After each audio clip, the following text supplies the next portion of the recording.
Bien. Eh bien, bonjour à tous. Bienvenue au quatrième webinaire organisé par l'Institut Mémétis. On est ravis de vous accueillir, aussi nombreux et de plus en plus nombreux à ce que je vois. Voilà, donc aujourd'hui, j'ai le plaisir d'être parmi vous de ce côté-ci de l'écran. Et je suis, pour ceux qui ne me connaissent pas, Solène Montanari, je suis formatrice à l'Institut Mémétis et également présidente de l'association francophone d'HTSMA. Donc aujourd'hui, on est là pour un nouveau thème. Le thème qu'on vous propose aujourd'hui est entre crise sanitaire et crise sociale, quid du soin? Quelle place pour nos relations futures? Et pour aborder ce thème, nous avons deux intervenants. Nous avons le docteur Éric Bardot, psychiatre et pédopsychiatre, directeur de l'Institut Mémétis, centre de formation et créateur de l'HTSMA. Et Stéphane Roy, psychologue, directeur adjoint de l'Institut Mémétis, qui sont là pour intervenir sur ce sujet. Donc, juste avant de vous laisser la parole, je voudrais juste préciser que l'intervention va durer 1h30, donc on devrait terminer vers midi et quart. Et ça va se dérouler en deux temps. Un premier temps où nous laisserons les intervenants échanger sur le sujet, et puis un deuxième temps sur des questions que vous pourrez poser dans le chat que vous avez donc sur la droite, faire des commentaires, poser des questions. Je tâcherai de les récupérer au mieux et je les proposerai donc aux intervenants pour y répondre. Aussi, le lien sera en ligne à la fin. L'intervention est enregistrée et il sera en ligne sur le site de Mémétis et il vous sera transmis une fois qu'il sera en ligne. Voilà. Et ben, écoutez, je vous souhaite à tous un bon webinaire et je laisse la parole donc à Eric et Stéphane pour aborder ce sujet. Oui. Ça vous va? Merci Solène. Merci Solène. Donc bonjour à vous tous et à vous toutes. Et comme vous en avez l'habitude, donc nous allons dérouler à partir du titre, hein, la question de la crise sanitaire, de la question de la crise sociale, quid du soin et quelle place pour nos relations futures. Pour ça, ce que je vais vous proposer pour dérouler cette thématique qui nous touche en tant que soignants et en tant que thérapeutes, c'est de faire comme on fait en thérapie, c'est-à-dire de vous amener à observer ce qui se déroule actuellement, la situation dans laquelle on est, mais comme si vous prenez une position décentrée et qu'on observe ce qui se passe devant. Et ce que l'on observe, vous voyez, comme on met, ou comme on peut mettre, comme si c'est une scène, un film, une scène imaginaire là, qui est devant nous. En retour, cela va nous permettre de nous questionner sur est-ce que déjà la question première est une question où le mot crise est d'actualité ou est-ce qu'on est au-delà de la crise? Est-ce que je peux te donner la parole, Stéphane? Oui, bonjour à tous. Alors, merci d'être présent. Alors effectivement, on s'est questionné sur ces différents mots-clés comme on a l'habitude de le faire jusqu'à maintenant. Il est toujours intéressant de revenir, même si ça a déjà été refait sur d'autres webinaires, de revenir quand même un instant sur cette question de la crise et de savoir de quoi on parle. Est-ce qu'on parle de la crise ou est-ce qu'on parle des crises? Alors, c'est vrai que le sujet qu'on a décidé de traiter ensemble avec Eric et avec vous aujourd'hui nous amène déjà à nous questionner sur la crise, sur ses différentes formes. On entend beaucoup parler de crise sanitaire, de mesures sanitaires. Plus le temps passe et plus, je crois qu'on est assez d'accord sur cette question-là, plus on s'oriente vers une crise dite sociale. Alors, dans l'histoire de la crise, juste quelques mots, mais dans l'histoire de la crise, on le retrouve historiquement, quand vous reprenez les écrits des différents historiens. Quand on parle de crise sanitaire, très rapidement, cette crise sanitaire a des conséquences et elle nous emmène vers d'autres crises. Crise du travail, crise économique, crise du lien social, crise de l'autorité et évidemment crise du sens, de la question du sens.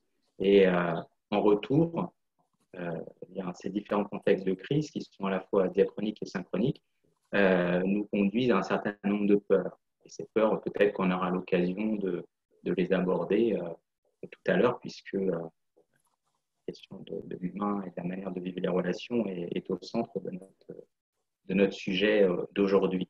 Alors, je ne sais pas si, quand on parle de ces différentes formes de crise, ou peut-être d'autres choses, Eric, voilà, ça t'évoque une réflexion.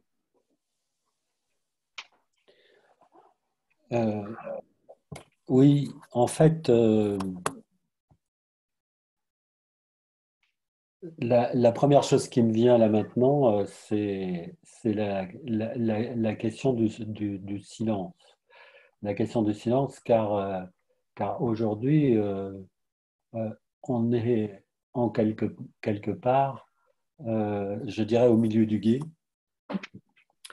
dans le sens où la crise provoquée par le coronavirus est déjà là, que cette crise, comme on l'a vu dans les autres webinaires, vient questionner effectivement notre dimension et notre construction sociétale, et en même temps commence à apparaître la phase suivante, qui est censée être la phase de sortie de crise et qui aujourd'hui prend la forme ou peut prendre la forme ou questionne sur la forme qu'elle prend, c'est-à-dire où je vais rejoindre ce que tu viens de dire, est-ce que c'est la sortie de crise et une sortie de crise ou est-ce que c'est encore une autre forme qui va être construite et structurée sur les peurs et sur les peurs anticipatoires. Et comme on a, pour ceux qui suivent les formations le savent, le pire à la sortie d'une crise et qui peut entretenir le processus est que la sortie pose la question des peurs anticipatoires. Alors, si je peux revenir un instant justement sur la question de ces peurs, alors c'est vrai que ces peurs anticipatoires, elles peuvent être pour certaines légitimes, pour d'autres exagérées. Elles peuvent prendre différentes formes. De mémoire comme ça, on peut passer de la pauvreté à l'indifférence. On y reviendra peut-être à la question de l'exclusion, la perte de pouvoir ou encore être plongé. Eric tu parlais du silence, enfin, et d'être au milieu du gué. Une des peurs anticipatoires que nous connaissons bien dans la société, y compris au sein de nos cabinets, c'est la question de l'inconnu, de l'absurde, qui nous plonge dans le vide et dans le chaos. Et la question pour revenir à ce que tu disais un instant, la question des peurs anticipatoires, ce que l'on voit pointer du nez, sans vouloir être un oiseau de mauvais augure, mais enfin, il faut aussi s'appuyer sur ce que l'on connaît, sur les histoires des épidémies et des pandémies à travers les siècles. Cette question de la mort et de la mort sociale, et donc de l'exclusion, du rejet, se laisse sentir. Et de quelle manière? Une des manières que l'on connaît aussi bien, c'est à travers l'exclusion, c'est l'identification d'un ennemi. Et ça fait évidemment référence à la question, encore une fois, de l'histoire du bouc émissaire.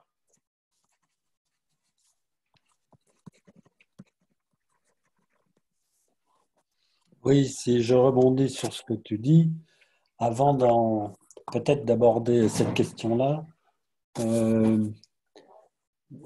si nous faisons comme nous faisons en thérapie, la première question est de mettre les éléments et et de construire la scène de telle sorte que nous puissions nous connecter aux effets que ça a chez nous et à la position que nous allons prendre par rapport à cette situation. Je m'explique.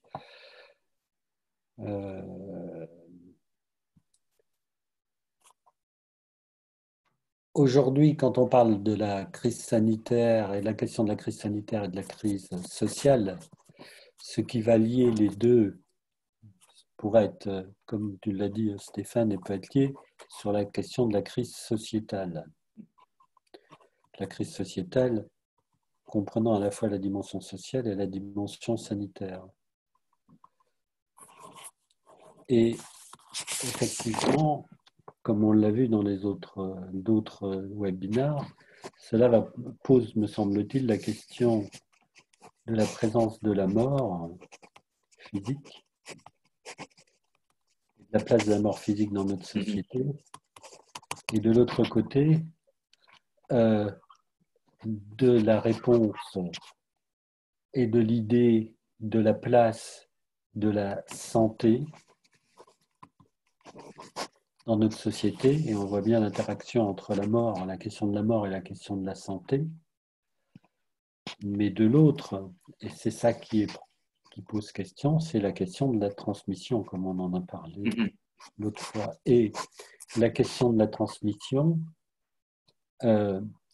ces trois points-là, la mort, la santé, la transmission, la question qui est posée, c'est est-ce qu'elle relève et est-ce que la question est au niveau, je dirais, individuel ou au niveau collectif? Ou plutôt, si je dis les choses autrement, comment s'articule dans notre société l'individuel et le collectif?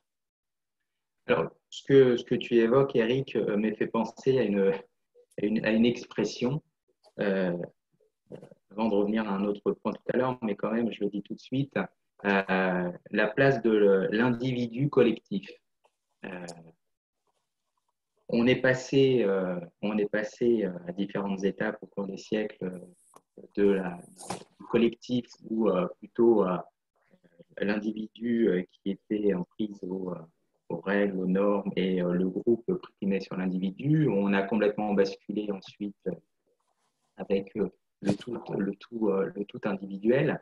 Et je suis tout à fait d'accord que cette crise actuellement du coronavirus, c'est ce qu'il y a d'intéressant quand on y réfléchit, c'est que elle vient poser cette question du sens commun, de l'individu collectif. Bien sûr, cette crise s'inscrit complètement en dehors du bien, du mal, en tout cas, dont je vois les choses. Pas de morale ou pas de projet politique de ce virus. En revanche, il vient questionner sur le plan individuel et collectif la question de la mort. Alors, pour utiliser, certes, peut-être une expression usée et encore usée, la mort fait partie de la vie, mais c'est bien la difficulté à laquelle on est confronté. Si je reviens un instant plus particulièrement sur la question sanitaire du soin, si je viens sur la question de la santé particulièrement, ça me rappelle une phrase, presque une maxime aujourd'hui, vous savez, de Montaigne, qui disait tu ne meurs pas de ce que tu es malade, mais tu meurs de ce que tu es vivant, en fait. Et c'est ça qui est intéressant, c'est que là, si la mort fait partie de la vie, on n'est plus habitué à penser les choses de cette manière-là. Si on considère un instant que la mort est à la fois, je veux dire, une question individuelle, mais aussi une question collective. Je pense que par-dessus tout, c'est particulièrement aussi une question collective. Bien évidemment, certains disent il y a des peurs de contamination. Ça fait partie des préoccupations que l'on peut rencontrer, que l'on peut entendre, mais la perte de contrôle et de réintégrer, et ça c'est vrai depuis toujours, ça a été vrai dans toutes les pandémies, dans toutes les épidémies, le fait d'être de nouveau face face à la confrontation et au réel de la mort, vient nous poser des questions sur le tout médicalisé, euh, le pouvoir de la science sur la vie et évidemment la question de la santé, comme tu le disais tout à l'heure, la question que tu as abordée, la question de la santé devient première. Sauf que la santé ne peut pas tout. La santé ne peut pas tout et la santé doit être, à mon avis, avant tout d'abord un moyen plus qu'une fin en soi.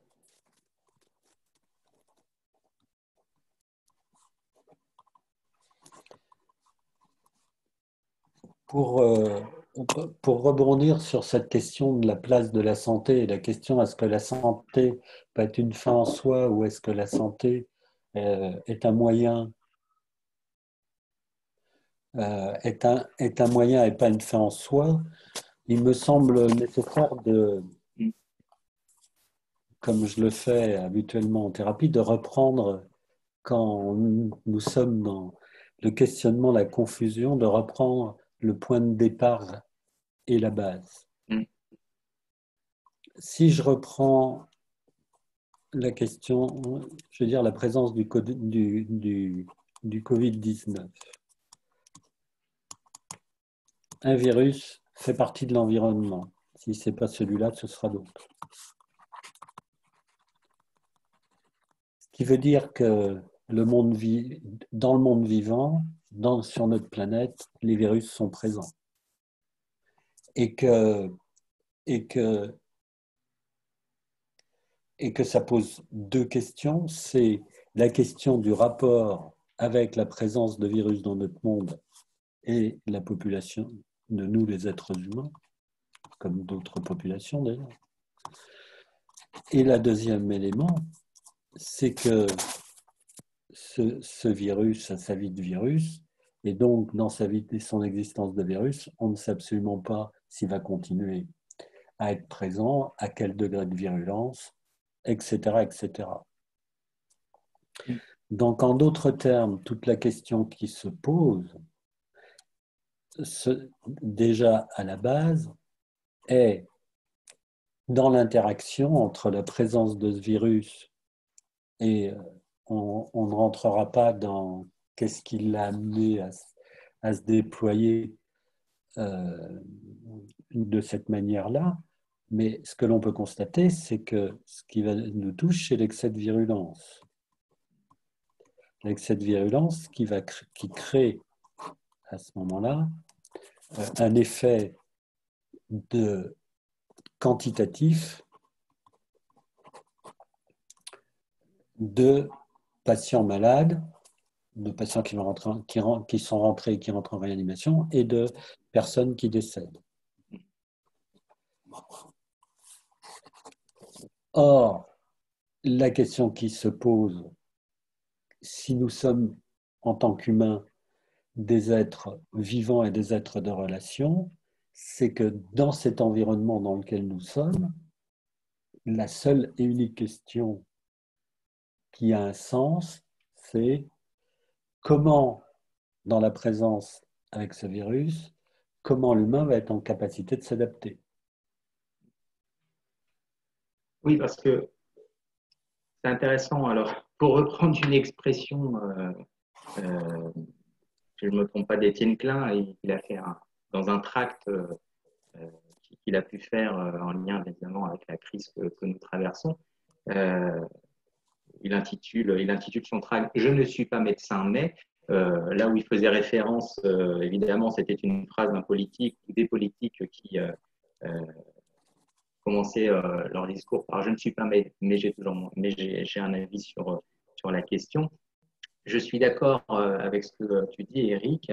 C'est vrai que de mémoire, je crois que ça doit être 8% ou 10% de notre génome humain est constitué de virus et de bactéries, ou c'est constitué à partir de virus et de bactéries. Oui. Ce qui voudrait dire, je forme comme une hypothèse, ce qui voudrait dire, c'est que, peut-être en enfonçant une porte ouverte, mais la question du virus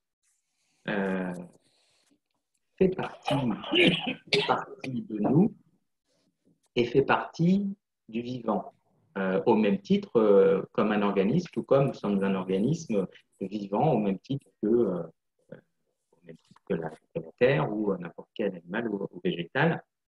Donc, la question, c'est comment intégrer, alors, pas trop développer cette question-là là, tout de suite, mais c'est comment intégrer notre relation ou comment faire en sorte d'être en relation ou de changer effectivement aussi notre relation à ce virus. Sur deux niveaux, parce que si on a la question j'allais dire, la question du vivant. Le vivant, c'est quoi? Comment on peut le définir? C'est une forme complexe. C'est l'ensemble des structures, des fonctions qui régissent voilà, les relations, mais qui sont aussi douées d'autonomie et d'organisation. Je veux dire. Mais ça va, il y a aussi un deuxième niveau, c'est-à-dire que s'il y a le vivant d'un côté, il y a la vie de l'autre. Et je crois fondamentalement que ça vient, la présence du virus, par sa virulence, comme tu disais, par son ampleur, vient questionner, encore une fois, notre place en tant qu'organisme vivant parmi les autres. Donc, on est sur un processus qui est interactionnel, mais vient nous questionner aussi par rapport simplement aussi à la vie. La vie, c'est, sans vouloir utiliser des termes peut-être un peu exagérés, mais c'est la source, c'est l'élan vital. Euh, donc, c'est encore au-dessus ou autre chose que le vivant.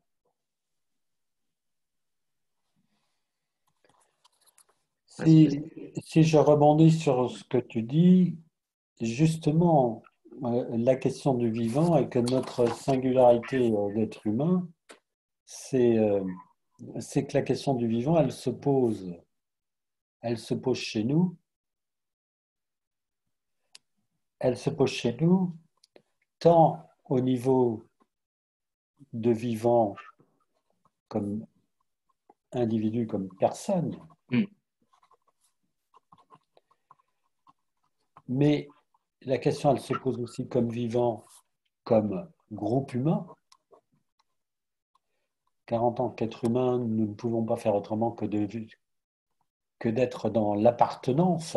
Et d'ailleurs, ce qui est intéressant dans ce qu'on peut observer dans cette situation, c'est comment nous reconnectons avec notre groupe d'appartenance, même si c'est à travers les réseaux. Comment on rencontre les voisins à 8 heures le soir, à 20 heures le soir. Donc, c'est la question de l'appartenance. Et en même temps, on oublie que la dimension sociétale, c'est-à-dire que la société qu'on a construite, est aussi un organisme vivant. Et, euh, et, que, et que toute la question qui se pose, c'est à partir du moment où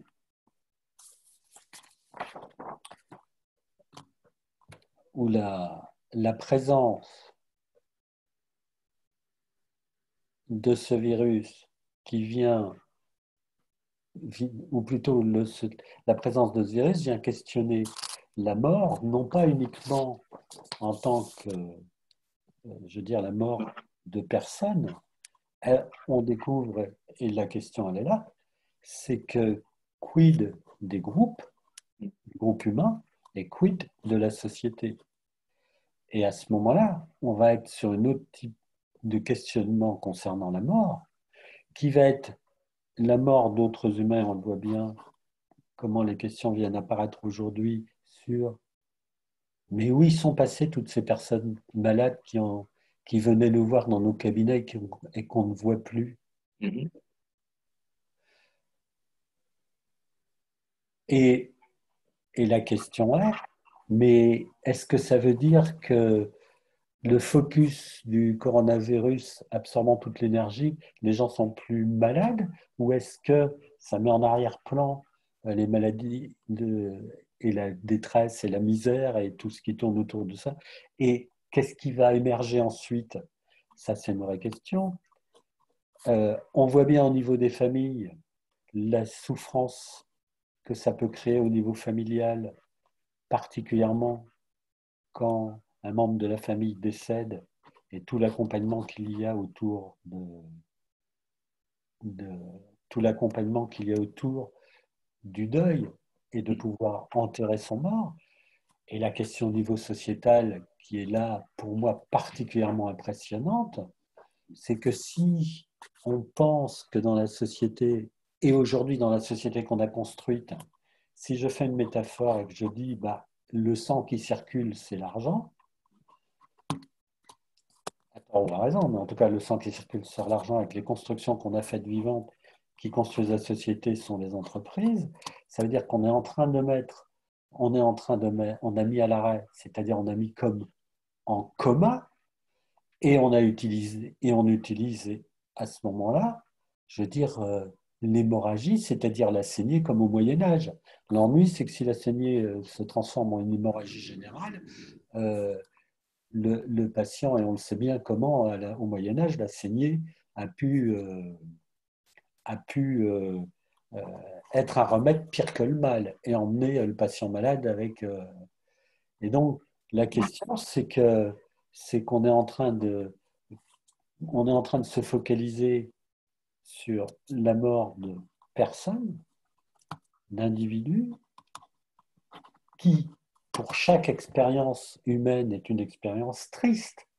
Et en même temps, la question au niveau collectif, c'est que va se poser la question de la dimension mort dans sa dimension destruction au niveau familial, au niveau groupal, au niveau sociétal. Et qu'on risque d'être confronté à ce moment-là, mais la question de la santé, on parle de la santé de qui? Et à quel niveau? Oui.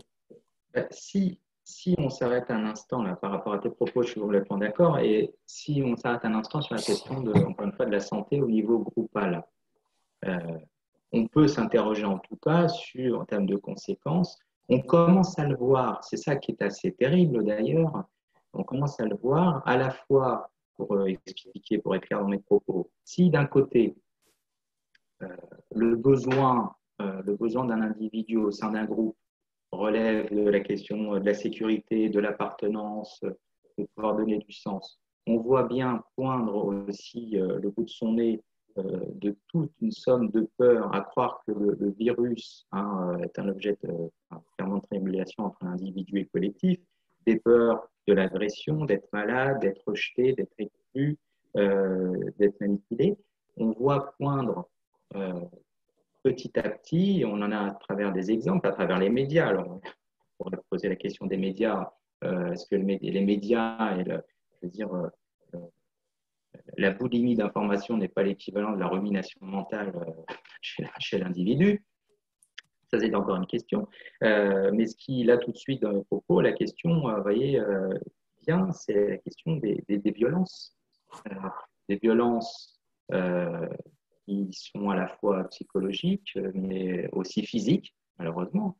On a même vu donc les violences qui prennent la forme de maltraitance, sentiment d'abandon, on a des exemples, d'humiliation ou encore de culpabilisation. Comment au sein d'un groupe, ça peut à la fois, on a cette dialectique, ça vient à la fois regrouper l'entraide, la solidarité, mais aussi disloquer les fondements de la société qui vont dans le sens de, par exemple, les jeunes sont imprudents face aux mesures de confinement. C'est la faute. On a même vu des infirmiers et des infirmières se faire insulter, voire violenter physiquement au sein de leur immeuble parce qu'ils apportaient la mort en allant travailler. C'est le risque aussi, et c'est tous les fondements aussi j'allais dire, je ne sais pas si le terme existe, mais du vivre ensemblisme qui est mis à mal. Et chacun le risque, c'est de se retrancher. Et si on n'y prend pas garde, c'est de se cacher et derrière un certain nombre de peurs, malheureusement, c'est aussi ce qu'on a pu se rendre compte sur différents types de crises, que ça a été le cas à l'époque de la peste noire, que ce soit la peste à Hong Kong, les différentes pandémies à travers l'histoire.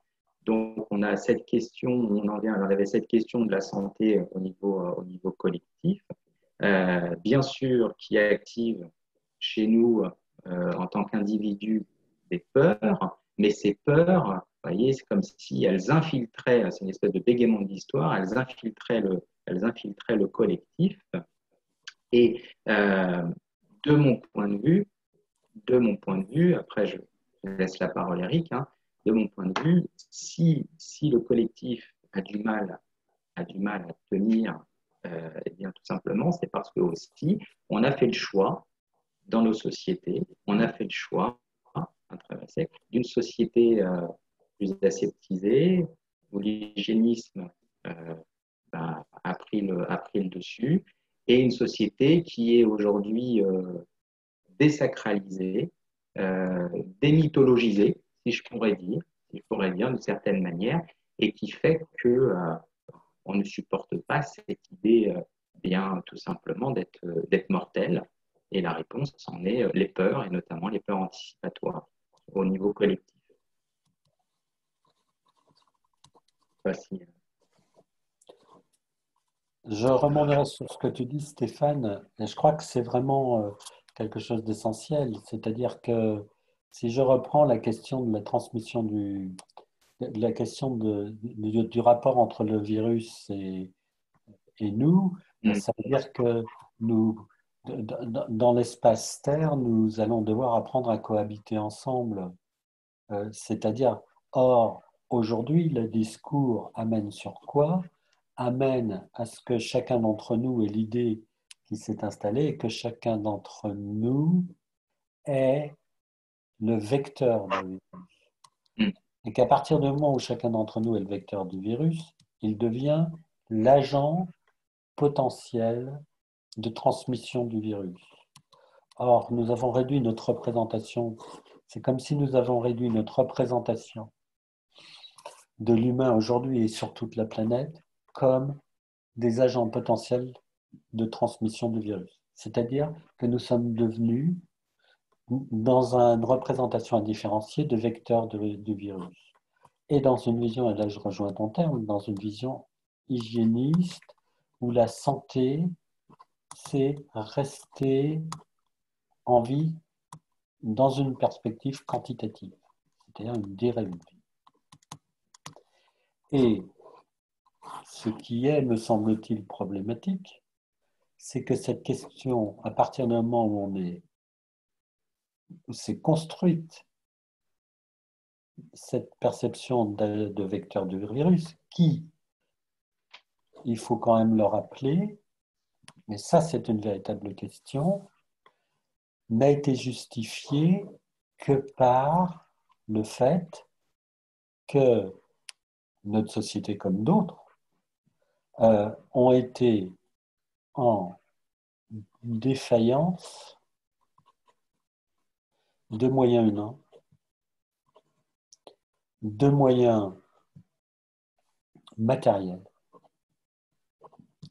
pour faire face à l'afflux des patients et particulièrement des patients qui décompensent et qui arrivent en réanimation. Mais le retour sur ce discours-là, alors, il y a quand même un élément important à dire, c'est que la défaillance des moyens, là encore, il y a une confusion. C'est-à-dire que la défaillance des moyens en matériel et en humain, de toute façon, on aurait pu avoir, je veux dire, on aurait pu avoir beaucoup plus de masse, beaucoup plus de tests, etc., mais on pourrait dire en retour, mais le virus aurait pu être encore plus virulent. Donc, de toute façon, ce qui va faire, et ce qui fait qu'on est passé, c'est là aussi où la question est posée, c'est qu'on est sur un scénario de médecine de catastrophe. Et la base de le scénario de médecine de catastrophe, c'est que justement, il y a un événement qui fait que et les moyens matériels et les moyens humains sont débordés. Et que la question est, comment on répond à ce débordement?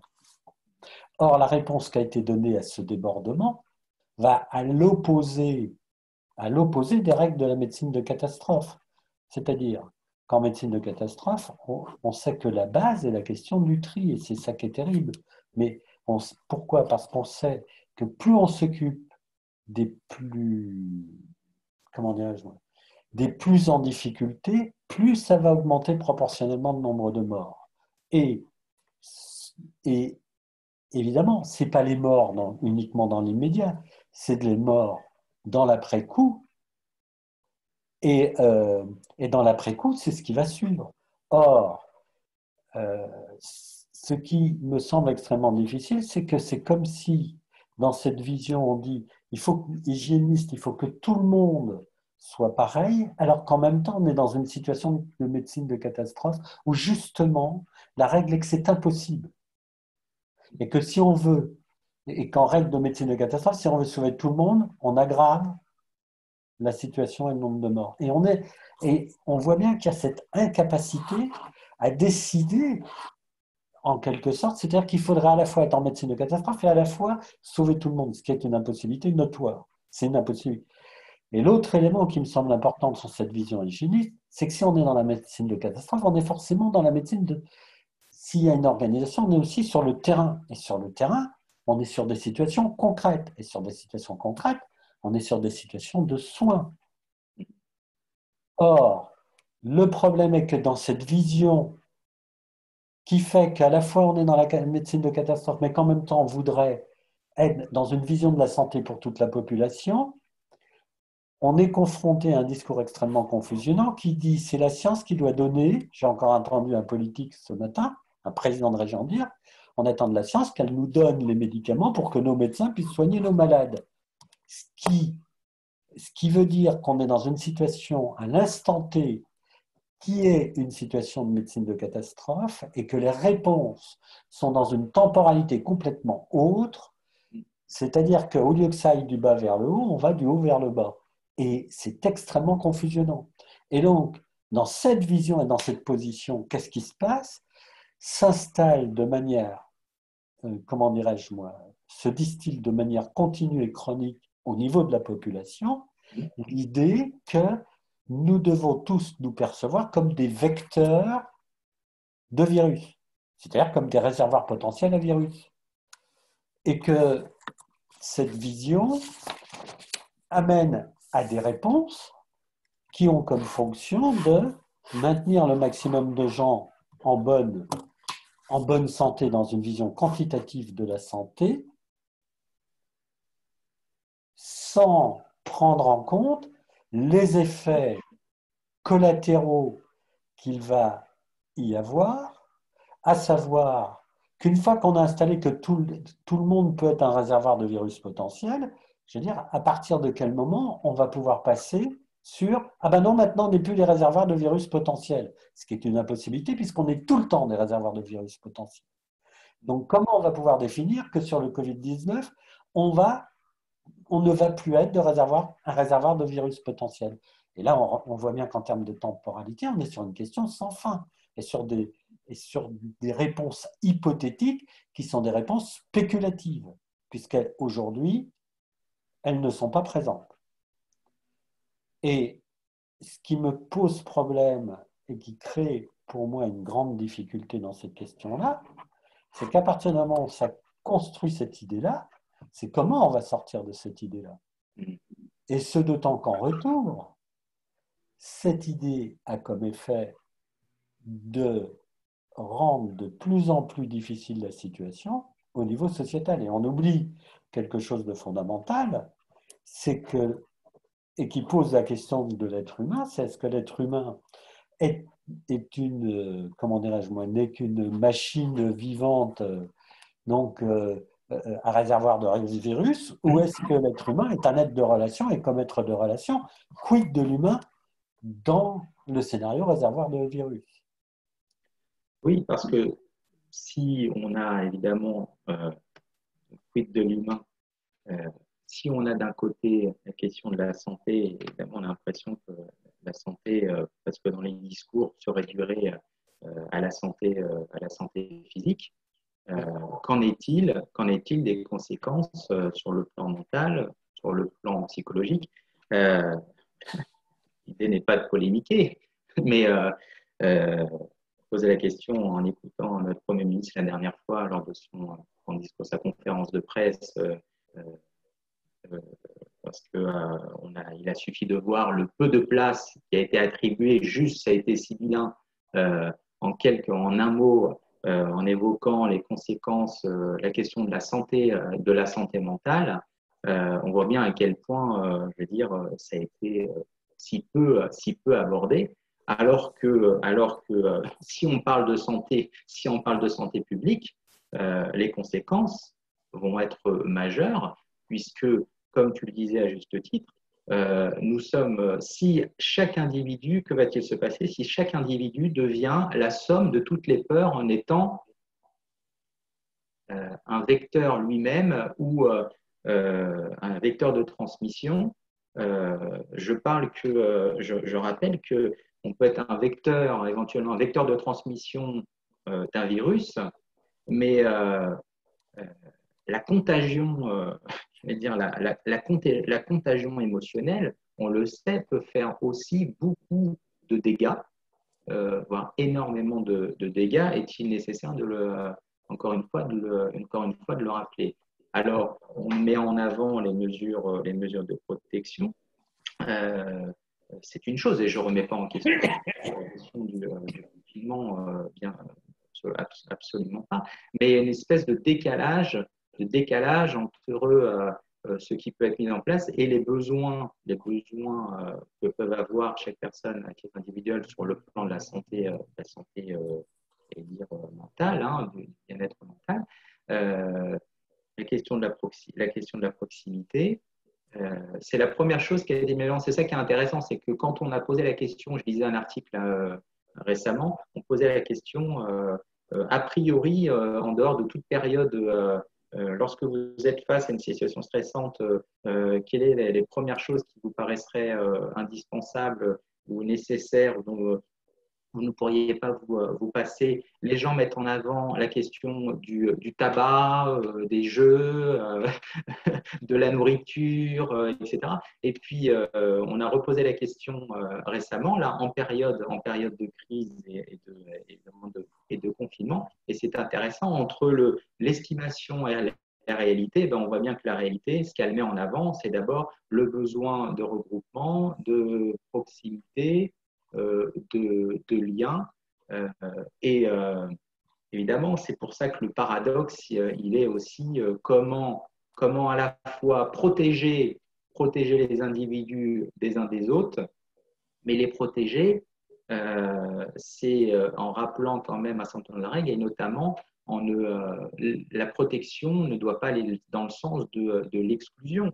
Je sais bien qu'on est dans une forme de paradoxe, c'est-à-dire que ça ne s'oppose pas, mais c'est une difficulté majeure face à laquelle nous sommes confrontés aujourd'hui, et on n'en est qu'au début. Alors vous me direz, l'être humain est fait de paradoxes, mais on n'en est qu'au début justement de paradoxes et contre-paradoxes qui met l'individu au centre. Et l'individu au centre, il est, pour utiliser un terme que on connaît bien et que beaucoup d'entre vous connaissent, c'est-à-dire ces phénomènes de double lien, de double contrainte. Je rebondis sur ce que tu dis, Stéphane, car justement, là encore, quand on parle de phénomènes d'exclusion, en fait, si on passe au niveau sociétal, ce n'est plus des phénomènes d'exclusion dont il s'agit, c'est qu'on est pris dans des phénomènes de dissociation traumatique.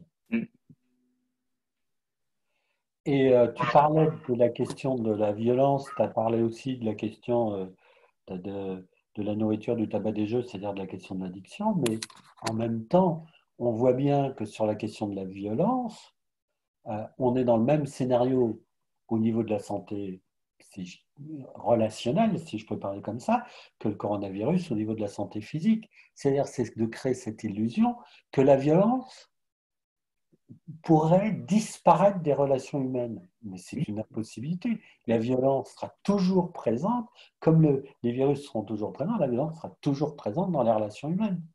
et font partie des relations humaines. Donc, de croire qu'on peut les éradiquer est encore une illusion. Et ce qui est particulièrement grave, c'est que ce qui va diminuer tant les phénomènes de violence que les phénomènes d'addiction, c'est justement la dimension du lien, la dimension de l'entraide, la dimension, c'est-à-dire de retrouver la question du sens de l'être ensemble. Or, ce qui est fascinant, c'est que les mesures qui ont été prises sont des mesures qui dissocient le corps social en le réduisant à une collection d'éléments, où le commun différencié, c'est vous êtes des vecteurs de virus, et en même temps, on est en train de dire, on entend et on peut voir qu'il faudrait attention aux addictions, attention à la violence intrafamiliale, à la violence conjugale, etc., etc. Alors qu'en même temps, la construction même de la réponse qui est donnée ne peut que favoriser ces réponses-là. Et ce qui est important dans ce que tu dis, c'est qu'effectivement, à côté, il y a une redécouverte parce qu'il y a justement un espace de temps à l'arrêt, une redécouverte de ce que la relation humaine est comme source d'enrichissement, de nourriture affective, est tout à fait essentielle à notre existence d'être humain. Absolument. Alors c'est vrai que ça nous emmène aussi à la question de notre place aussi. Ça vient questionner notre place aussi en tant que soignant, en tant que thérapeute. Je veux dire, le, le, le thérapeute, alors sans faire l'historique du thérapeute, mais ça vient évidemment dans nos fonctions, je veux dire comme un point, évidemment c'est comme si le thérapeute devenait un point de triangulation. Si on a le corps, je vais le dire de cette manière-là, si on a le corps d'un côté, le corps, voilà, en tant qu'organisme, et qu'il s'agit de sauver, de soigner, si on a le corps d'un côté, on voit bien que de l'autre, on a tout ce qui toucherait à l'âme. Alors quand je dis à l'âme, c'est quoi précisément, hein, c'est tout ce qui relève de nos facultés, de nos capacités de réflexion, etc. Bah, peut-être que le travail du thérapeute aujourd'hui est ce troisième point, peut-être de favoriser, s'il y a le corps d'un côté, il y a l'âme de l'autre, bah, il reste quoi? Il reste l'esprit. Et l'esprit, bah, c'est peut-être de remettre un petit peu de spiritualité, laïque ou non, peu importe, chacun l'utilise comme il le veut, mais de remettre un peu de spiritualité dans notre travail, en nous aidant nous-mêmes et en aidant les personnes que l'on peut rencontrer, justement, à pouvoir un petit peu leur permettre de changer leur regard ou leur vision sur et sortir d'une vision manichéenne entre ce qui est la vie, la vie et la mort. Donc, c'est quel est le rôle aussi, le soin, mais comment on s'inscrit là-dedans, nous aussi, hein. Oui, alors je voudrais rebondir sur cette question de ce que tu dis sur la question de la spiritualité, parce que je crois qu'il faut faire attention faut faire attention, me semble-t-il, sur justement, et c'est ça qui est au centre. C'est-à-dire que, parce que la spiritualité peut devenir hygiéniste aussi.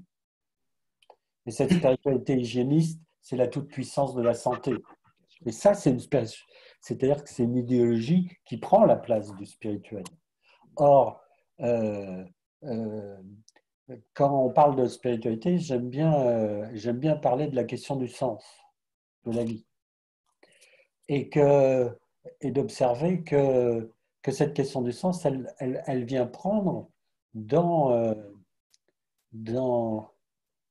elle vient prendre forme dans notre intériorité en lien avec les autres. Et en ce moment, là, si vous m'autorisez, je vais faire le travail d'externalisation, c'est-à-dire que je vais prendre ce qui vient chez moi et le mettre au milieu et vous le faire partager. Je passe par une phase justement liée à la question du déconfinement, mais je me dis, mais est-ce que le déconfinement ne va pas être un confinement à l'extérieur? C'est-à-dire que finalement, l'espace intérieur, c'est-à-dire la liberté va être chez nous et à l'extérieur, c'est là où ça va devenir l'enfermement. C'est-à-dire que les choses vont s'inverser. Et je me disais, et je me dis, mais ça, chez moi, quand je perçois que l'extérieur pourrait être un enfermement, je me dis, mais déjà, peut-être que déjà avant, il y avait une dimension enfermement dans l'espace social, c'est-à-dire vers l'extérieur. Et ce que ça provoque chez moi, c'est de la colère et du désespoir. Et quand cette colère et ce désespoir est provoqué chez moi, je me dis, vous voyez comment en thérapie, je me dis, mais qu'est-ce que ça vient toucher chez moi? Qu'est-ce que ça vient toucher chez moi qui, comme valeur, qui est remise en cause? Et en fait, euh, je me rends compte que ce que ça vient toucher, c'est la valeur de liberté comme l'expression de ma propre autorité intérieure. Et quand je dis ça, je réalise à ce moment-là qu'en fait, c'est comme si le système sociétal dans lequel on vit a construit l'idée que l'autorité ne pouvait être une autorité extérieure, que c'est elle qui devait décider, alors qu'en fait, si cette autorité extérieure vient questionner notre autorité intérieure, et en fait, dès lors qu'elle est à l'extérieur, c'est forcément une autorité qui va être dans la distorsion du pouvoir en termes d'abus ou en termes de défaillance, qui est une autre forme d'abus. Parce que le pouvoir ne peut prendre source que à partir du moment où il est l'expression de la rencontre d'autorités intérieures qui se mettent en lien, et pas d'une autorité extérieure virtuelle. Oui, et si tu me permets de rebondir un instant, Eric, là, sur ce que tu es en train de dire, c'est-à-dire que c'est comme si à la fois on nous disait, euh, nous vous autorisons à pouvoir maintenant ouvrir la porte et sortir et aller vers l'extérieur, mais en même temps, c'est là où je reprends ce matin, j'écoutais encore des messages qui vont dans un sens puis dans un autre, c'est-à-dire nous mettons en règle, nous vous proposons des règles de déconfinement. Il est fortement conseillé, je pense par exemple à l'école, ce qui vient plus directement là, avec les enfants. Il s'agit on incite les enfants à retourner à l'école et en même temps basé sur le volontariat. Oui. Donc, c'est à la fois, on vous offre un espace et évidemment, c'est attendu enfin, mais sauf que le discours qu'on entend, je ne sais pas si c'est ton cas ou si c'est le cas pour les autres personnes, mais j'entends aujourd'hui beaucoup d'inquiétude à l'idée d'avoir la liberté, qui est une non-liberté en fait, en réalité, puisque tu parlais de cette autorité intérieure, c'est-à-dire qui crée l'autorité intérieure, aller sur la rencontre de plusieurs autorités, sur l'harmonie entre eux aussi, sur une espèce d'harmonie et de cohérence entre l'adéquation entre mes valeurs, ce qu'il y a dans mon cœur et ce qu'il y a dans mon ventre, quoi, en termes d'action. Et donc, ça crée encore une fois ce phénomène de double contrainte qui nous renvoie à notre propre responsabilité.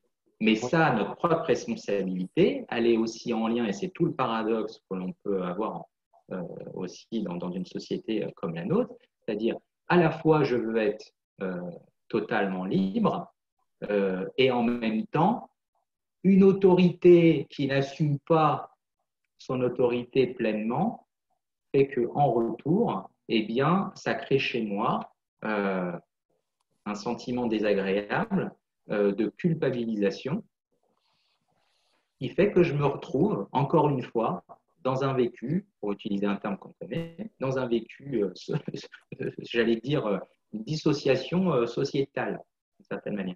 Je vais pouvoir être avec les autres, je vais pouvoir être avec les autres, et en même temps, ne pas y être totalement non plus.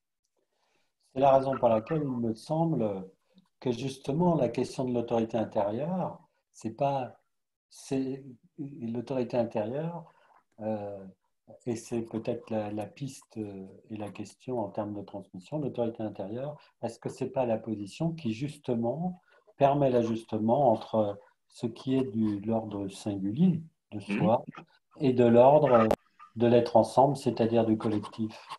Or, cette autorité intérieure, euh, euh, ben, euh, effectivement, dans l'histoire, euh, ce qui a accompagné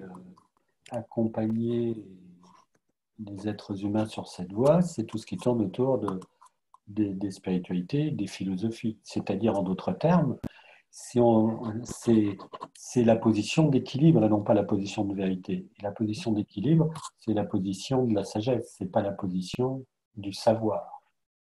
Absolument. Et si je peux me permettre, cette position de la sagesse, euh, de l'équilibre dont tu parles, c'est bien là où je reviens encore une fois sur le travail en tant que thérapeute. Le thérapeute a pas vocation. Il y a une expression qui dit le thérapeute soigne, c'est la vie qui guérit. Hein, c'est une expression qu'on a l'habitude d'entendre et d'utiliser. Euh, le thérapeute n'est pas le sachant.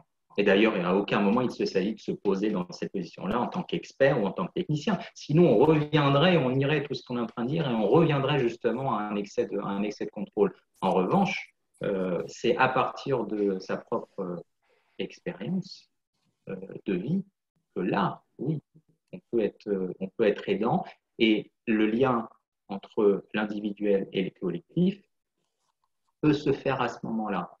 Si je peux me permettre, alors là, j'en profite, c'est justement tout le travail qu'a développé Eric à travers l'HTCMA, entre autres.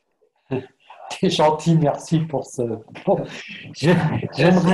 j'aimerais pour conclure, si tu permets, Stéphane, reprendre cette phrase d'Hippocrate qu'on a mis au premier de l'an sur les cartons de vœux et qui me semble fort d'actualité pour à tous les niveaux. C'est Hippocrate disait, si tu veux guérir quelqu'un, commence par lui demander s'il est prêt à quitter ce qui le rend malade.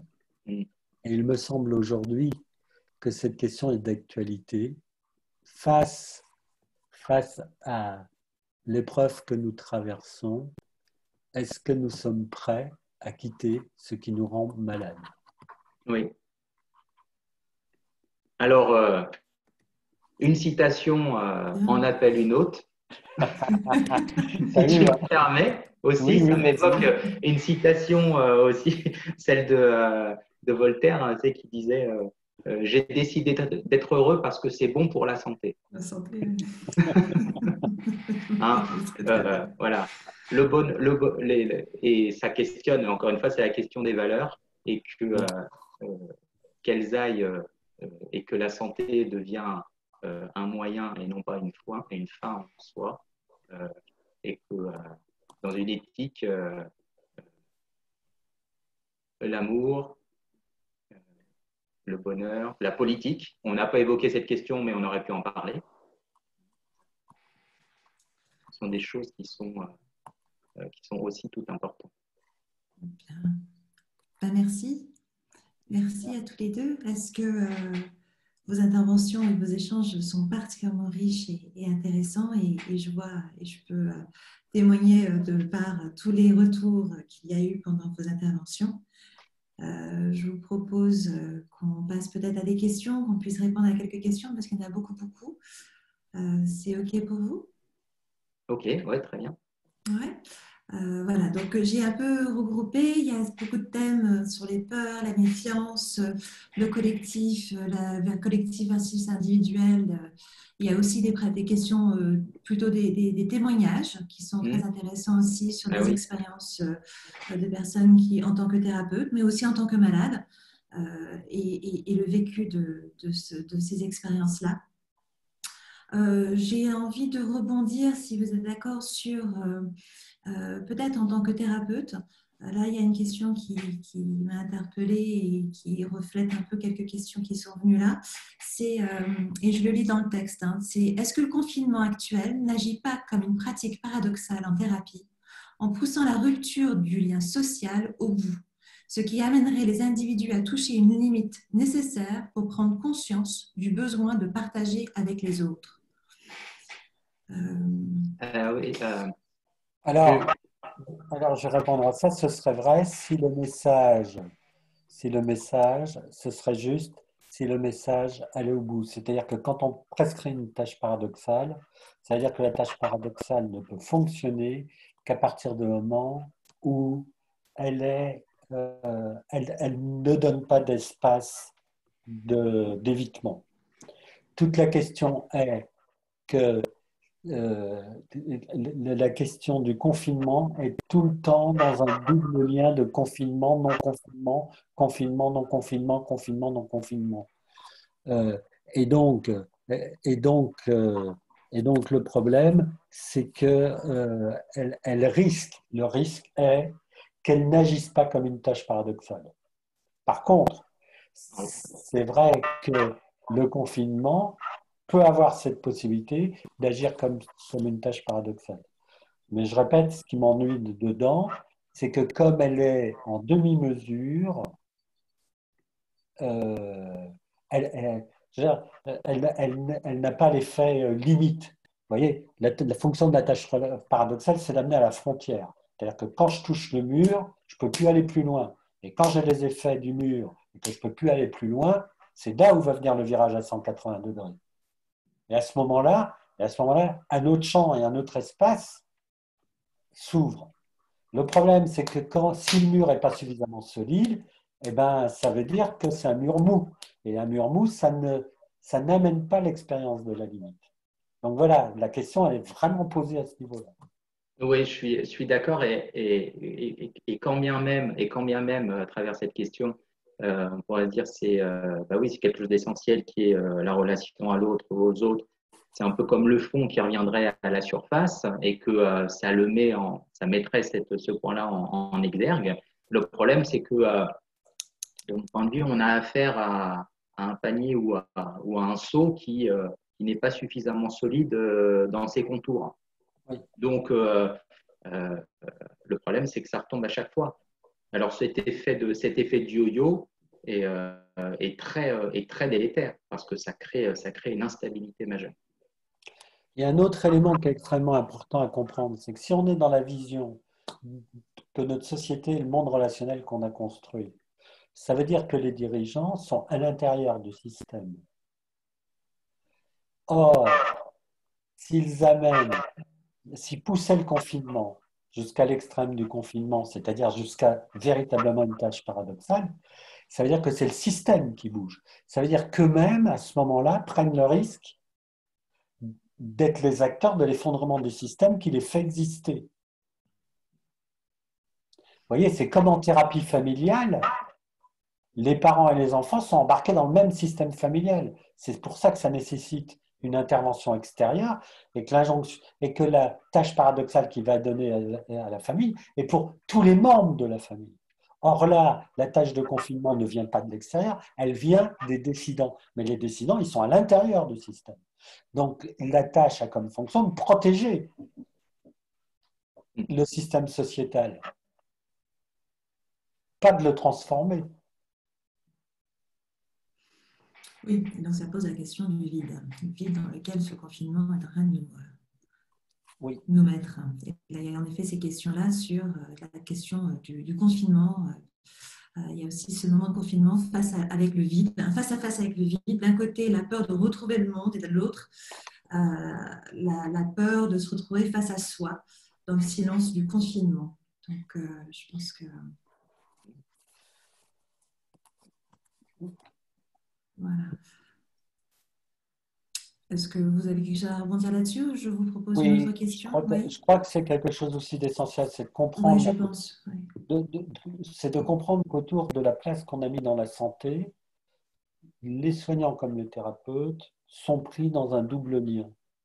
C'est-à-dire que la santé, dès lors qu'elle est devenue un droit, on ne sait plus si on est sûr de l'appropriation d'un droit ou si on est sûr du soin.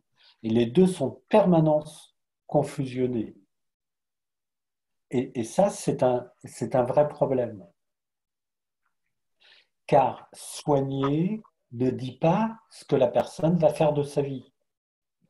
Et c'est occulté dans cette séance, dans cette situation présente, tout ce qui est en train de se passer, mais, et on l'a bien vu au dernier congrès avec l'épigénétique, qu'est-ce que ça va passer en transgénérationnel de la situation qu'on crée à partir du moment de la situation dans laquelle on est. Or, on ne voit que par rapport au virus comme un ennemi, c'est-à-dire en rapport de rivalité qu'il faudrait éradiquer, sans avoir conscience que ce que l'on va construire à partir de là va avoir des effets dans le temps aussi réels que si je prends un caillou et que je le mets dans l'eau, ça va faire des ondes, ça va faire des ondes dans l'espace et dans le temps. Or, la question qui est posée, me semble-t-il, c'est qu'on a mis le droit à la santé au milieu. Et au fur et à mesure que le temps est en train de se développer, c'est comme si la santé n'est plus la propriété de tout un chacun. Je suis propriétaire, c'est moi qui ai à agir ma santé et à m'occuper de ma santé. C'est comme si la santé devient une affaire d'État, c'est-à-dire une affaire de société. Et c'est-à-dire que c'est l'État, le pouvoir, l'appareillage sociétal qui s'approprie la santé de chacun de ces individus. Et pas que pour et pour une raison implicite qui n'est jamais dite aussi, qui est aussi des raisons d'économie de la santé. C'est-à-dire qu'en d'autres termes, l'idée est, plus on s'occupe, puisqu'on paye pour la santé des gens, eh ben on a le droit en retour d'exiger qu'ils se comportent de telle manière pour qu'on ait le moins à débourser pour leur santé. Le problème est qu'à ce moment-là, la santé devient d'un pouvoir extérieur et pas de son propre pouvoir à soi. Et ça, c'est un vrai problème. Je suis Oui, complètement d'accord. Et justement, c'est la confusion, ou plutôt, c'est même pas la confusion, parce qu'encore faudrait-il que les deux cohabitent et qu'on puisse en discuter. On parle de la santé là où on oublie le salut, en fait. Euh, le salut, c'est autre chose que la santé. J'ai presque envie de dire, pour faire des journaux, je dirais presque que le salut, c'est le droit d'être malade. C'est le droit d'être malade. Et que ça me rappelle, même si parfois sa philosophie a été mal comprise, je pense à Auguste Comte, chez qui on a vu uniquement le positivisme à outrance. Je rappelle que chez Comte, il y a d'abord, il parlait d'abord d'éthique du cœur, c'est d'abord ça qui est central, et qu'ensuite tout ce qui vient de la production de l'esprit, à savoir la science, n'est que secondaire pour enfin arriver aux politiques. Et quand je dis politique, évidemment, je ne parle pas des hommes politiques, je parle de la politique, c'est-à-dire la vie de la cité. et je rejoins, et on va passer à une autre question sur ce que tu dis, Stéphane. Je crois que c'est ça aussi qui est une confusion majeure. C'est une confusion majeure entre le soin, comme la science d'ailleurs, et l'instrumentalisation du discours sur le soin, c'est-à-dire du discours de santé, comme l'instrumentalisation du discours scientifique à des fins politiques, c'est-à-dire sur un discours de pouvoir qui n'a rien ni de scientifique ni de thérapeutique. Bien. Très bien. Donc, pour passer à une autre question qui est plutôt de l'ordre du collectif, là, j'ai une question qui dit, vous parlez d'indifférenciation de l'humain comme réservoir de virus. Mais les clivages n'apparaissent-ils pas déjà? Semblerait-il pas qu'il y a des différenciations clivantes entre deux groupes humains qui émergent? Ceux qui transmettraient le plus et ceux qui transmettraient le moins. Qu'en pensez-vous? Oui, alors c'est la géométrie variable, si je peux me permettre, parce que il y a un peu plus d'un mois, on nous racontait, on nous expliquait que les enfants étaient, les principaux vecteurs étaient contaminés et contaminants. Oui. Aujourd'hui, alors pour des raisons, alors là, encore une fois, qui sont peut-être objectives ou pas du tout, je n'en sais rien. Mais là, maintenant, on nous apprend que finalement, les enfants seraient très peu vecteurs, soit en étant contaminés ou en étant contaminants.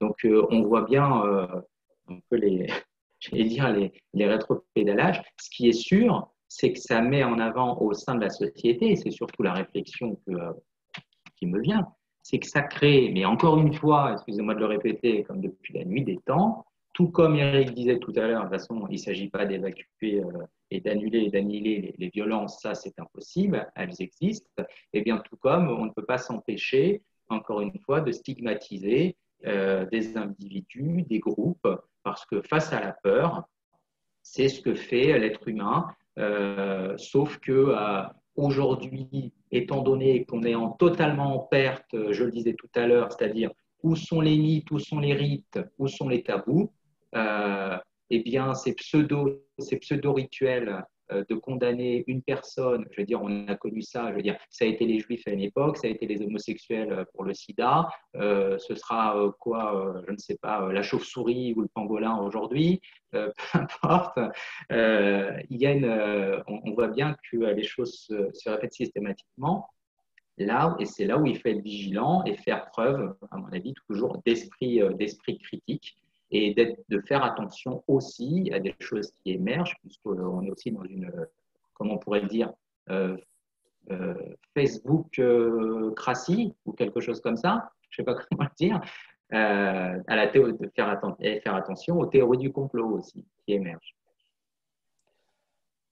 Pour rebondir, pour rebondir, je rappellerai que euh, une de nos capacités, c'est qu'on ne peut pas faire autrement que de donner des formes à l'indifférencié. Mm.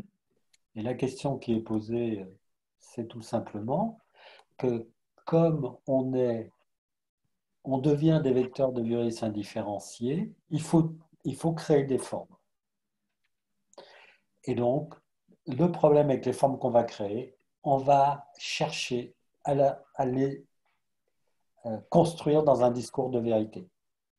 Sauf que dès lors qu'on construit ces formes, non plus comme c'est une manière de voir les choses, mais comme un discours de vérité, on va rentrer dans les phénomènes d'effet mimétique, c'est-à-dire dans les phénomènes de rivalité. Et c'est là où va se construire les scénarios de bouc émissaire et les processus d'exclusion. Mais en fait, ces phénomènes de bouc émissaire et processus d'exclusion, je répète, sont en fait, et c'est bien pour ça que c'est le problème, ce sont de véritables vécus dissociatifs. C'est des problèmes dissociatifs. Je rappellerai d'ailleurs que dans l'histoire du bouc émissaire, tel que ça a été développé en particulier par Girard, si on fait référence à l'histoire dans la Bible, hein, si on peut citer la Bible, eh bien, on fait référence au plaie d'Égypte, etc., et à l'Exode, il faut rappeler que ce qui a entretenu aussi le phénomène, c'est que le pharaon, voilà, n'a pas voulu perdre face. Et comprenez, c'est-à-dire que qu'en est-il aussi la capacité aussi de nos dirigeants, peut-être que c'est un discours qui est difficile, plutôt que d'avancer, de rétro-pédaler, aussi, on le trouve, on le voit aussi dans les phénomènes collectifs, de pouvoir aussi assumer une position parfois d'incompréhension, de, de perte de sens, parce qu'on a le sentiment que ces phénomènes-là, vous voyez, ne seraient que de notre registre, en fait. Alors qu'en réalité, ça touche tous les niveaux de la société et tous les individus. Très bien. Eric, tu veux rajouter quelque chose? Oui, je pourrais rajouter juste, puisque tu fais référence au plaie d'Égypte et qu'effectivement le pharaon n'a pas voulu perdre la face, on oublie que Moïse était devenu avait été élevé dans la culture égyptienne était un haut dignitaire, hein, et que si ça n'avait pas été le cas, il n'aurait pas pu servir de bouc émissaire. Absolument. C'est-à-dire que pour que ça fonctionne, il faut que l'exclusion soit dans un élément qui appartient. Si c'est totalement extérieur, le phénomène de bouc émissaire ne peut pas fonctionner. D'accord? Et donc, c'est parce qu'il y a une appartenance qu'il y a l'exclusion dans cette appartenance et qui va faire le bouc émissaire. Très bien. Alors, pour venir à des choses, il y a pas mal de questions aussi quant à notre place de thérapeute, notre rôle de thérapeute là, à venir, actuel et à venir. Et si justement, et là je reprends un peu dans le texte, si l'idée de l'humain devient un vecteur de transmission du virus, et que du coup, ça semble devenir un barrage supplémentaire dans la possibilité d'entrer en relation entre les patients et les thérapeutes, comment s'y prendre? Comment est-ce que nous, en tant que thérapeutes, on va être représentés en tant que vecteur potentiel? Comment gérer ça? Enfin, voilà. Donc, comment pourrons-nous nous y prendre? Enfin, voilà, toutes les questions qui viennent un peu par rapport à ce sujet de thérapeute. Je peux exprimer ma position, mais elle m'est propre et je ne demande à personne de la partager. Ce n'est pas un modèle. Pour moi, la position que j'ai prise par rapport à ça, c'est quelque chose. Voilà, la visioconférence est un vecteur d'échange et de travail, ce qu'on fait. L'information sur l'utilisation de la visioconférence montre qu'il est possible de travailler avec le lien et la rencontre à travers l'écran. Et c'est pour ça que pour moi, alors ma position elle est claire, c'est reprendre la thérapie avec des patients en live, c'est-à-dire en présentiel, c'est sortir totalement du confinement. Pour moi. C'est-à-dire que si c'est pour subir les contraintes du déconfinement qui risque de valider un confinement à l'extérieur, pour moi, les contraintes de la téléconsultation, de la visioconférence et de la thérapie en visioconférence sont moindres que les contraintes en live. Donc, pour moi, j'ai fait mon choix. En ce qui me concerne, je partage ce point de vue. Le risque étant à l'avenir là, de s'enfermer dans le déconfinement, en fait. Ouais. Je ne sais pas ce qui est entre, excusez-moi d'utiliser des expressions qui sont totalement inappropriées, mais entre la peste et le choléra, je ne sais pas ce qui sera le cas.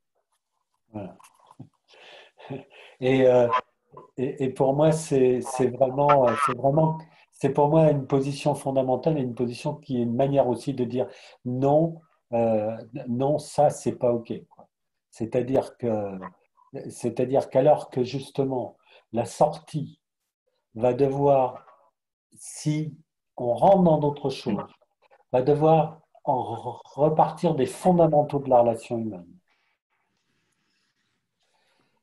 Si on accepte que le travail qu'on va faire avec les patients commence déjà à être dans un environnement qui occulte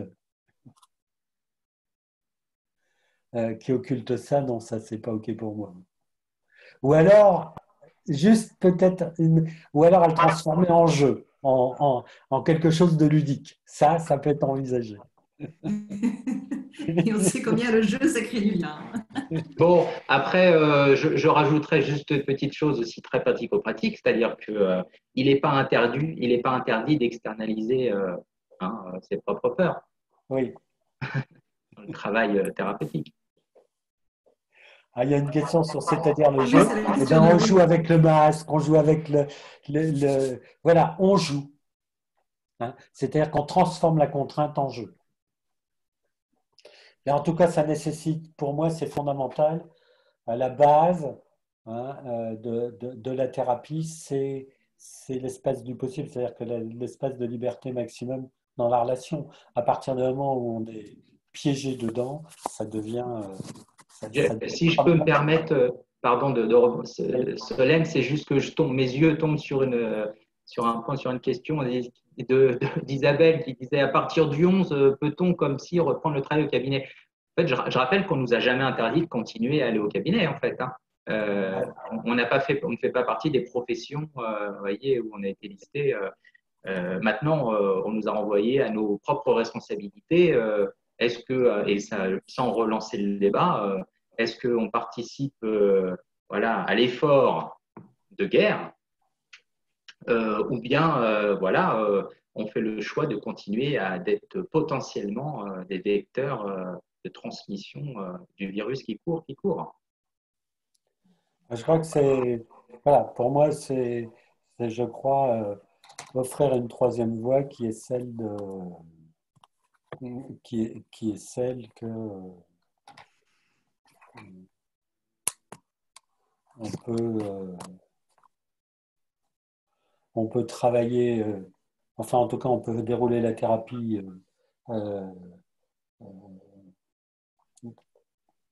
avec le support des moyens technologiques quand on les met au service de la relation. Et à ce moment-là, pour moi, c'est clair que dans la position de vecteur de virus, le masque, et les mesures de distanciation sociale ne sont pas au service de la relation. Bien. C'est d'ailleurs, effectivement, enfin, c'est ce qui est mis au premier chef, voilà, et que on peut bien évidemment jouer Alors, comme si, mais je vais faire un petit à ses commentaire sur limites ça. aussi. Je vais faire un petit commentaire. Je lis, les miens sont en flux à plus de 90% sans Ouais. discussion possible. On veut du présentiel, on attendra. Je crois que oui, on attendra, mais, comment dirais-je moi? Je pense que dans l'attente, il y a un moment où les choses elles viendront parce que de toute façon, il y a un inconfort. Et en plus, je vais dire quelque chose, c'est comment travailler avec les enfants si moi je ne me vois pas, devoir décontaminer les jouets, les interdire d'utiliser les jouets dans le cabinet. Enfin, pour moi, non mais rien que de penser à ça, ça me rend fou, donc c'est pas la peine. Bon, très bien. Bon, Eric, Stéphane, est-ce que vous avez un dernier mot pour clore cette intervention Euh, aujourd'hui? alors, écoutez, j'écoutais euh, Olivier de Kersauzon à la radio là récemment. Vous connaissez, il a pas sa langue dans sa poche et il parlait de la quête du sens, du voyage, des traversées. Et alors, il y a une expression qui m'est venue en lien comme ça, en lien avec ce que nous vivons tous. Eh bien, écoutez, moi, ce que je vous propose, c'est que nous passions de la traversée en solitaire à la traversée en solidaire. Voilà ce que ça m'évoque. Très bien. Eric, est-ce que tu as un dernier mot pour clore cette intervention d'aujourd'hui? Je dirais que la véritable crise, de mon point de vue, la véritable crise, c'est ce qui va venir maintenant et demain. C'est-à-dire comment, comment sortir, comment sortir, comment sortir et qu'est-ce qui va émerger de la sortie de ces peurs anticipatoires? Ou est-ce qu'elles vont continuer à dominer? Et à ce moment-là, si elles continuent à dominer, l'enfermement, il restera, que ce soit dedans ou dehors. Et pour moi, c'est vraiment cette question aujourd'hui. C'est la question de... On a créé un contexte général qui maintenant nous confronte à une peur anticipatoire, puisqu'on est sur quelque chose d'infini, d'insaisissable. Donc la question est comment on en sort. Et ça, c'est une question que comment on en sort, à quelle forme ça va prendre. Et ça, je ne suis pas plus compétent que... Voilà, c'est la question qui est au centre et que je souhaite mettre au centre et partager. Et je ne sais pas si vous savez, j'ai appris que le 11 mai, c'était la journée mondiale des espèces en voie de disparition.